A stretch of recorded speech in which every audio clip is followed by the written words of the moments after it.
Sugar patients chapati రోటీ కాకుండా సంతృప్తిగా rice కూడా తినవచ్చు. Doctor rice, sugar free rice, doctor rice, diabetic rice, sugar పెంచని బియ్యం, డాక్టర్ రైస్.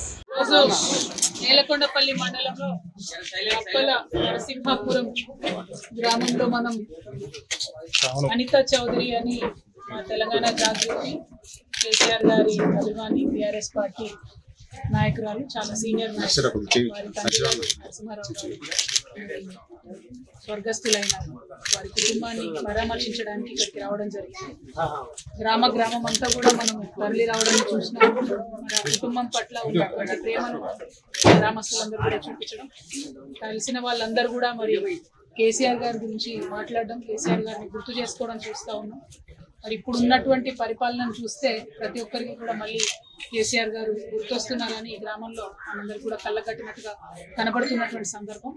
ఇవాళ పరిపాలన గురించి చెప్పాలంటే మీ అందరికీ తెలుసు, నిన్న కూడా హాస్టల్లో, గురుకుల హాస్టల్లో ఒక 10వ తరగతి చదువుతున్నటువంటి అమ్మాయి కూడా సూసైడ్ చేసి చనిపోయింది.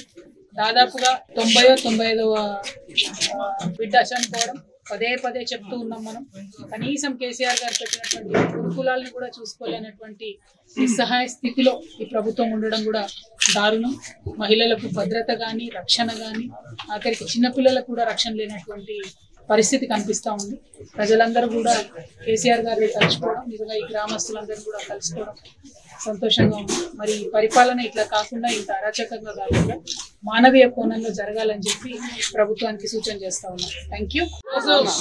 నేలకొండపల్లి మండలంలో అప్పల నరసింహాపురం గ్రామంలో మనం అనిత చౌదరి అని తెలంగాణ జాగృతి కేసీఆర్ గారి అభిమాని టీఆర్ఎస్ పార్టీ నాయకురాలు, చాలా సీనియర్ నాయకురాలు, వారి తండ్రి నరసింహారావు గారు స్వర్గస్థులైన వారి కుటుంబాన్ని పరామర్శించడానికి ఇక్కడికి రావడం జరిగింది. గ్రామం అంతా కూడా మనం తరలి రావడం చూసినాం. మన కుటుంబం పట్ల ఉన్నటువంటి ప్రేమను గ్రామస్తులందరూ కూడా చూపించడం, కలిసిన వాళ్ళందరూ కూడా మరి కేసీఆర్ గారి గురించి మాట్లాడడం, కేసీఆర్ గారిని గుర్తు చేసుకోవడం చూస్తూ ఉన్నాం.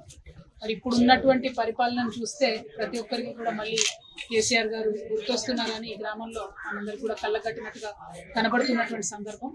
ఇవాళ పరిపాలన గురించి చెప్పాలంటే మీ అందరికీ తెలుసు, నిన్న కూడా హాస్టల్లో, గురుకుల హాస్టల్లో ఒక 10వ తరగతి చదువుతున్నటువంటి అమ్మాయి కూడా సూసైడ్ చేసి చనిపోయింది. దాదాపుగా 95వ బిడ్డ చనిపోవడం పదే చెప్తూ ఉన్నాం మనం.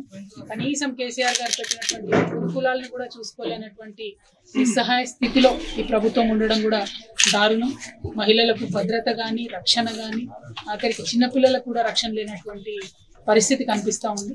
ప్రజలందరూ కూడా కేసీఆర్ గారిని కలుసుకోవడం, నిజంగా ఈ గ్రామస్తులందరూ కూడా కలుసుకోవడం సంతోషంగా ఉంది. మరి పరిపాలన ఇట్లా కాకుండా, ఇంత అరాచకంగా కాకుండా మానవీయ కోణంలో జరగాలని చెప్పి ప్రభుత్వానికి సూచన చేస్తా ఉన్నాం. Thank you.